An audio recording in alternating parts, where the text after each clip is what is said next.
മുൻ മന്ത്രി ആന്റണി രാജു സുപ്രീം കോടതിയിൽ സമർപ്പിച്ച ഹർജി നിർദാക്ഷിണ്യം നിരാകരിച്ചു എന്ന വാർത്തയാണ് നമ്മളെ തേടിയെത്തുന്നത്. ആന്റണി രാജുവിനെ നമുക്കൊക്കെ അറിയാം. അദ്ദേഹം നേരത്തെ ഒരു ടൈമിൽ MLA ആയിരുന്നു. ഇപ്പോൾ കാലാവധി അവസാനിക്കുന്ന നിയമസഭയിലും അംഗമായിരുന്നു. പിണറായി സഖാവിൻ്റെ 2ാം മന്ത്രിസഭയിൽ ഏതാണ്ട് 2.5 വർഷം ഗതാഗത മന്ത്രിയായി നമ്മളെയൊക്കെ സേവിച്ച് നമ്മളെയൊക്കെ സന്തോഷിപ്പിച്ച ഒരാളാണ്. നമുക്കൊക്കെ അദ്ദേഹത്തോട് നിസ്സീമമായ സ്നേഹവും കടപ്പാടുമുണ്ട്. അദ്ദേഹമാണ് ഇവിടെ AI ക്യാമറ മുതലായ പല പരിപാടികളും ആവിഷ്കരിച്ച് നടപ്പാക്കി നമ്മളെയൊക്കെ പല രീതിയിൽ ബുദ്ധിമുട്ടിച്ച് ഒരു വഴിക്കാക്കിയത്. അങ്ങനെ പ്രഗത്ഭനായ ഈ മന്ത്രി കസേരയിൽ ഇരിക്കുമ്പോഴാണ് പെട്ടെന്നൊരു ദിവസം ഇദ്ദേഹം പണ്ട് ഒരു ജെട്ടി മോഷണ കേസിൽ പ്രതിയായിരുന്നു എന്ന വാർത്ത പുറത്തു വരുന്നു. അത് ഏത് കോടതിയിലാണ് ഇപ്പോൾ പെൻഡിംഗ് ആയിട്ടുള്ളത് എന്ന വിഷയത്തെക്കുറിച്ച് അന്വേഷണം ആരംഭിക്കുന്നു.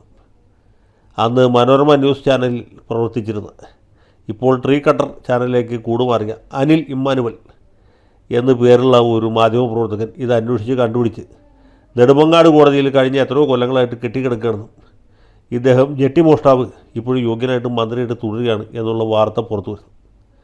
പിണറായി വിജയൻ്റെ സമയത്ത് സ്ഥാനത്ത് വേറെ ആരെങ്കിലും ആയിരുന്നെങ്കിൽ ഇവനെ അന്ന് മന്ത്രി സ്ഥാനത്തും പറഞ്ഞു വിട്ടെ. പക്ഷേ പിണറായി സഖാവ് ആശ്രിത വത്സലനായതുകൊണ്ട് ഈ രാജുവിനെ സംരക്ഷിച്ചു. അദ്ദേഹം ഹൈക്കോടതിയിൽ നിന്ന് തൽക്കാലത്തേക്ക് ഒരു സ്റ്റേ സംഘടിപ്പിച്ചു. ഹൈക്കോടതി കേസ് തീരുമാനമായപ്പോൾ പുള്ളി സുപ്രീം കോടതിയെ സമീപിച്ചു. സുപ്രീം കോടതിയിൽ നിന്ന് അനുകൂല വിധി കിട്ടിയില്ല എന്ന് മാത്രമല്ല, തലക്കിട്ട് നല്ലൊരു കിഴുക്കും കൂടി കിട്ടി. നിശ്ചിത സമയത്തിനകത്ത് കേസ് തീർപ്പാക്കണമെന്ന ഉഗ്രമായ ഒരു ശാസന നെടുമങ്ങാട് മജിസ്ട്രേറ്റിന് കൊടുത്തു. സത്യം പറഞ്ഞാൽ ആന്റണി രാജുവിൻ്റെ കുഴി അദ്ദേഹം തന്നെ കുഴിച്ചു എന്നുകൂടെ പറയാം. ഹൈക്കോടതി വിധി അനുസരിച്ച് നേരെ നെടുമങ്ങാട്ടേക്ക് വന്നിരുന്നെങ്കിൽ ഇത്ര വലിയ അപകടം ഉണ്ടാവുമായിരുന്നില്ല. സുപ്രീം കോടതി തലക്കിട്ട് കിഴിക്കുക സ്ഥിതിക്ക് പിന്നെ നെടുമങ്ങാട് മജിസ്ട്രേറ്റിന് മുമ്പിൽ വേറെ ഓപ്ഷനില്ല. വിചാരണ സമയത്തിനുള്ളിൽ തീർത്തു എന്ന് മാത്രമല്ല, ആന്റണി രാജുവിനെ ശിക്ഷിച്ചു എന്ന് കരുതി മജിസ്ട്രേറ്റ് കണ്ണിച്ചോരയില്ലാത്ത നടപടി ചെയ്തില്ല. ശിക്ഷ തൽക്കാലത്തേക്ക് മരവിപ്പിച്ചു, അപ്പീൽ കൊടുക്കുന്നവരെ ശിക്ഷ മരവിപ്പിച്ചു. അതിൻ്റെ പുറത്ത് അദ്ദേഹം ജില്ലാ കോടതിയിൽ അപ്പീൽ കൊടുത്തു. അവിടെയും ശിക്ഷ മരവിപ്പിച്ചു. പക്ഷേ അദ്ദേഹത്തെ കുറ്റക്കാരനായി കണ്ടെത്തിയ ഉത്തരവ് മജിസ്ട്രേറ്റ് ജില്ലാ ജഡ്ജിക്ക് സ്റ്റേ ചെയ്യാൻ പറ്റുകയില്ല. കുറ്റക്കാരനെന്ന് കണ്ടെത്തിയത് അവിടെ തന്നെ ഉണ്ട്. പക്ഷേ തൽക്കാലം ജയിലിൽ പോകണ്ട എന്നാണ് ഉത്തരവ്. സാധാരണ കോടതികൾ കൊടുക്കുന്ന ഉത്തരവാണ്. അപ്പോൾ ഇദ്ദേഹത്തിന് ഇത്തവണ വീണ്ടും തിരുവനന്തപുരം സെൻട്രൽ മണ്ഡലത്തിൽ മത്സരിക്കാൻ പറ്റുകയില്ല എന്നൊരു ബുദ്ധിമുട്ട് വന്നു. കാരണം ക്രിമിനൽ കേസിൽ ശിക്ഷിക്കപ്പെട്ട ആളുകൾക്ക് ഈ തെരഞ്ഞെടുപ്പിൽ മത്സരിക്കുന്നതിന് ഒരു തടസ്സമുണ്ട്, നിയമപരമായ തടസ്സമാണ്. അപ്പോൾ അതുള്ളതുകൊണ്ട് പുള്ളിക്ക് ഇത്തവണ തിരുവനന്തപുരം സെൻട്രൽ മത്സരിക്കാനോ വീണ്ടും ജയിച്ച് MLA ആകാനോ ഒരിക്കൽ കൂടി മന്ത്രിയായി നമ്മളെയൊക്കെ സേവിക്കാനും ഉള്ള അവസരം നഷ്ടപ്പെടും. ഉടനെ പുള്ളി ഹൈക്കോടതിയിൽ ഒരു ഹർജിയുമായിട്ട് എത്തി. ഹൈക്കോടതിയിൽ എന്തെങ്കിലും ഉത്തരവ് കിട്ടും എന്ന് വിചാരിച്ചു. കേസിൻ്റെ ആദ്യഘട്ടത്തിൽ ഹൈക്കോടതി നടത്തിയ ചില പരാമർശങ്ങൾ കേട്ടപ്പോൾ നമ്മൾ വിചാരിച്ചു പാവ ആന്റണി രാജുവിന് നീതി കിട്ടും, അദ്ദേഹത്തെ തെരഞ്ഞെടുപ്പിൽ മത്സരിക്കാൻ ബഹുമാനപ്പെട്ട ഹൈക്കോടതി അനുവദിക്കും, അദ്ദേഹത്തെ കുറ്റക്കാരനെന്ന് കണ്ടെത്തിയ മജിസ്ട്രേറ്റിൻ്റെ ഉത്തരവ് അത് മരവിപ്പിക്കും എന്ന്.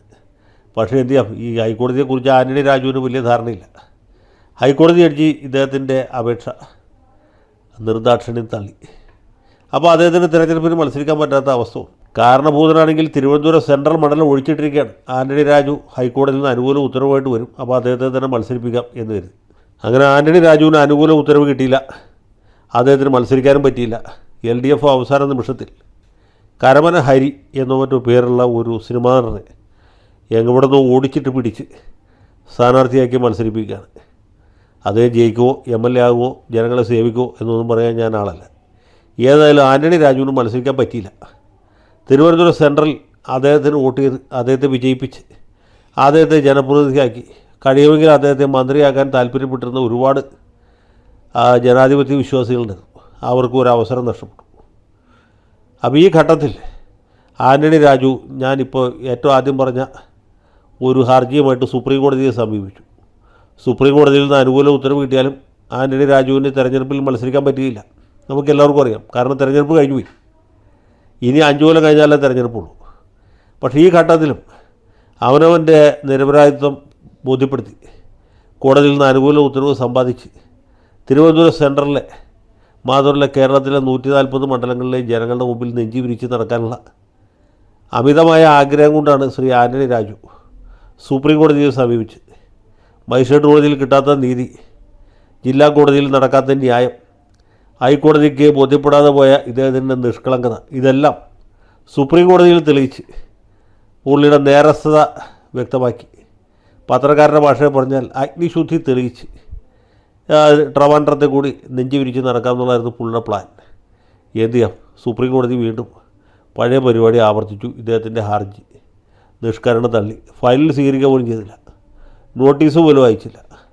അത് വായിച്ചു നോക്കിയിട്ട് അപ്പം തന്നെ ഏതാണ്ട് ഉമർ ഖാലിദിൻ്റെ ജാമ്യ ഹർജി തള്ളിയ അതേ ലാഘവത്തോടുകൂടി ഒറ്റ തള്ളു വെച്ചു. അങ്ങനെ ആന്റണി രാജു വീണ്ടും വഴിയാധാരമായിരിക്കുകയാണ് എന്ന് കരുതി അദ്ദേഹത്തിന് സങ്കടപ്പെടേണ്ട ആവശ്യമില്ല. അദ്ദേഹത്തിന് ഈ സെഷൻസ് കോടതിയിൽ പെൻഡിങ്ങിരിക്കുന്ന അപ്പീൽ ഏറ്റവും പെട്ടെന്ന് വാദിച്ച് തീർത്ത് നിരപരാധിത്വം തെളിയിക്കാം. ഇനി അവിടെ തെളിഞ്ഞില്ലെങ്കിൽ പുള്ളിക്ക് ഹൈക്കോടതിയിൽ റിവിഷൻ പെറ്റീഷൻ കൊടുക്കാം. അവിടെ കിട്ടിയില്ലെങ്കിൽ പിന്നെ പ്രത്യേക അനുമതി ഹർജിയുമായിട്ട് വീണ്ടും സുപ്രീം കോടതിയിൽ പോകാം. ഇഷ്ടംപോലെ സമയമുണ്ട്, ഇഷ്ടംപോലെ അവസരങ്ങളുമുണ്ട്. അപ്പോൾ ഇദ്ദേഹത്തിൻ്റെ നിരപരാധിത്വം ഇന്നല്ലെങ്കിൽ നാളെ തെളിയും എന്ന കാര്യം നമുക്ക് എല്ലാവർക്കും അറിയാം, എനിക്കൊരു സംശയമില്ല. അതുകൊണ്ട് പക്ഷേ അദ്ദേഹത്തിന് നഷ്ടപ്പെട്ടു പോയ തെരഞ്ഞെടുപ്പിൽ മത്സരിക്കാനുള്ള ഒരു അവസരം അത് എന്നേക്കുമായിട്ട് നഷ്ടപ്പെട്ടു പോയിരിക്കുകയാണ്. അപ്പോൾ നമ്മൾ ഇതിനകത്ത് മനസ്സിലാക്കേണ്ട ഒരു കാര്യം എന്ന് വെച്ചാൽ, നിരപരാധികളായ ആളുകൾ, നിർദോഷികളായ ആളുകൾ, ഏതെങ്കിലും ഒരു മജിസ്ട്രേറ്റിൻ്റെ കൈക്കുറ്റപ്പാട് കൊണ്ട് ശിക്ഷിക്കപ്പെട്ട ആളുകൾ, അവർക്ക് ഈ നാട്ടിൽ നീതി നടപ്പായി കിട്ടാൻ വലിയ ബുദ്ധിമുട്ടാണ്. എം.എൽ.എ മാരും എം പിമാരും അടക്കമുള്ള ആളുകളുടെ സ്ഥിതി ഇതാണ്. ഇത് നീതി നടത്തിപ്പിൽ വരുന്ന വലിയ പ്രമാദമായൊരു പാളിച്ചയാണ് എന്ന് മാത്രം പറയാൻ ഞാൻ ആഗ്രഹിക്കുന്നു. ആന്റണി രാജുവിന് ഇനിയും ധാരാളം വ്യവഹാരങ്ങൾ നടത്തി അദ്ദേഹത്തിൻ്റെ നിരപരാധിത്വം തെളിയിക്കാനുള്ള അവസരം കിട്ടട്ടെ എന്ന് മാത്രം ആശംസിക്കുന്നു. അദ്ദേഹത്തിന് നല്ലത് വരട്ടെ എന്ന് പ്രാർത്ഥിക്കുന്നു.